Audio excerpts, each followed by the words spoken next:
जितने भी गांव हैं उनका नाम एक पेड़ों के नाम पर पड़ा है। सभी का नहीं, जी, कुछ लोग। ठीक है। तो मैं जानना चाहूँगा कि हमारे आसपास में जैसे एक कुछ गांव हैं जो तवरों के हैं और उनका एक इतिहास रहा है कि उनको अगर सांप ने काट लिया तो उनको जहर नहीं चढ़ता है, तो उसके बारे में हमें कुछ बताएं। देखिए, ये तो वर्तमान वो है, इतिहास का विषय ये नहीं है, पर फिर भी जैसे मैंने सुना है वो मैं बताता हूँ कि कई ऐसे व्यक्ति हैं जो मंत्र सिद्ध होते हैं, तो मंत्रों की सिद्धि से वो जहर को उतारते हैं। तो तमरों का वैसे तो ये पांडव वंशी महाराजा उसके अर्जुन के वंशज है ये, और इनका राज्य भी दिल्ली में रहा है, रंगपाल जो इनका राजा था। लेकिन इनका जो सर्पों से है वो ये है कि ये मंत्र सिद्ध लोग होते हैं, मंत्रों की सिद्धियों से ये सर्प को वंश को उतारते हैं। तंवर और तोमर दोनों मिलते जुलते शब्द हैं, जी। तो उनके बारे में कुछ बताएं, क्या समानता है? एक पुस्तक है डॉक्टर महेंद्र सिंह तोमर, तमरों का इतिहास। उसमें उन्होंने, बहुत बड़े प्रोफेसर हैं, विद्वान हैं राजस्थान के, उन्होंने ये बताया है कि जो शुद्ध संस्कृत का शब्द है वो तोमर है।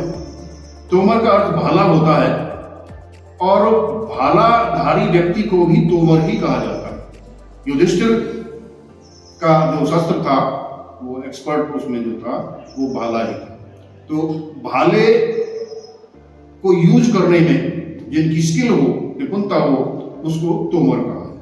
पर यहाँ एक चीज और भी थोड़ी क्लियर करनी है, कुंतल का मतलब भी भाला ही होता है, लेकिन तोमर जो होते हैं वो अश्व सैनिक होते हैं, यानी घुड़सवार होते हैं, घोड़े पर बैठकर तोमर चलाने में जो एक्सपर्ट होते हैं उनको शुरू में तोमर कहा। तोमर से बिगड़ के तमर शब्द बना। इसी तरह से कुंतल जो लोग थे, ये एक तरह से राजाओं के जो बॉडीगार्ड थे वो थे, ये पैदल सैनिक होते थे और ये भी भालाधारी ही होते थे। संस्कृत के जो शब्दकोश हैं उसमें कुंतलान प्रवेश है, इस तरह का एक वाक्य मिलता है। तो ये कुंती भोज इन्हीं कुंतलों में से था, और कुंटेला जो आज दूधौला के हैं उनको भी कुंतल ही कहा। कौनते के नाम से, कौनते, कुंतल, कुंटेला, ये इस तरह से। दो भाइयों की कभी लड़ाई हो जाती है, कभी झगड़ा हो जाता है, मतभेद हो जाता है, तो कहते हैं कि क्यों कोर्ट वही कर रहा है, तो इसके बारे में कुछ। इस लड़ाई का मुख्य कारण तो था पावसर। पावसर पहले बहीन के ही सीमा में था, और जो इनका रावतों का जो पूर्वज है शुरुआती भाऊ, जो उड़ीथल से आया था, उसके बारे में ये जनश्रुति है। जनश्रुति भी इतिहास ही होता है। तो ये जनश्रुति है कि बाहड़ नाम का व्यक्ति जो डकोरा गांव का महलावत गोत्री था, जाट था, उसका पालन पोषण भाऊ ने किया। लेकिन नारनौल में ऑफिस था उस समय बलबन का, वहीं जागीर की राजधानी थी, विवाद की जागीर वहीं पे राजधानी थी। तो ये लगान जमा करने के लिए वो जाता था वहां पर, बाहड़ नाम का व्यक्ति।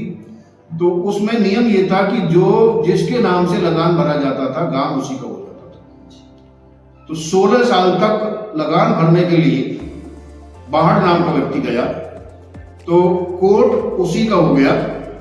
पर जब एक बार भाऊ गया वहां लगान भरने के लिए, तो उसे मालूम हुआ कि भाई यहां लगान भरा जाता है बाहड़ के नाम, तो ये बाहड़ का काम। फिर उसने कहा कि भाई ये बेटा तेरा गांव है, मैं कहीं और चला। फिर उसके बाद ये कई जगह और भी रहे, लास्ट में बहीन में आ गए। तो बाहड़ को थोड़ा लालच हो गया। इनके सिमाने में पावसर गांव था, उस पर भी इसकी दृष्टि पड़ गई। लगभग 650 एकड़ के आसपास जमीन है उस पर, पावसर में आज भी।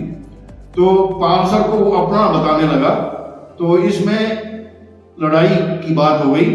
तो जो पावसर से निकले हुए 12 गांव हैं डेमरौतों के, वो एहसानमंद हैं इसमें भी घाटा नाम का स्थान है, वहां से जगदेव नाम का व्यक्ति भाऊ लाया था और